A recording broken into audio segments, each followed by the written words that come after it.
এই ওখানে কে রে? আমি ভূত, আর আমাকে ভয় দেখায়? কার এত বড় সাহস? এটা তুই কেটা রে? নেমে আয়, আয় বলছে নেমে। ও, তুই তো আমারই মতো ভূত। তোর নাম কি রে? তুই কবে ভূত হলি? বল দেখি। আমার নাম ন্যাংটা ভুতু। আমি প্রেমে সেকা খেয়ে এই গাছে এসে আত্মহত্যা করেছি। তাই থেকে আমি এখানে থাকি। প্লিজ আমাকে কিছু করো না।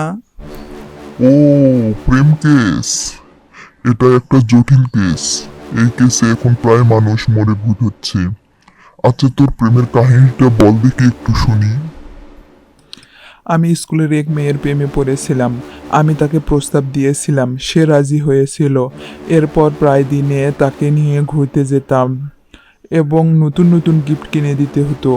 অনেক টাকার দরকার হতো, তাই আমি মায়ের কাছ থেকে অনেক টাকা নিয়েছি স্কুলের কথা বলে।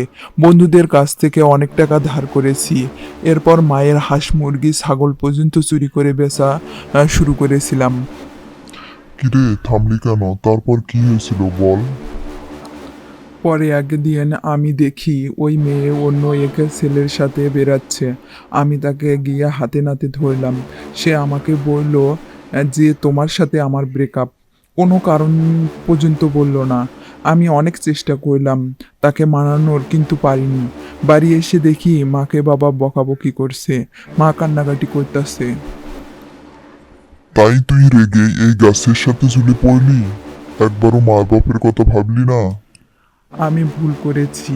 আমার জন্য এখন আমার মায়ের অনেক কষ্ট হচ্ছে। আমি যার জন্য মৃত্যুকে বেছে নিলাম, সে তো অনেক সুখে আছে অন্য কাউকে নিয়ে।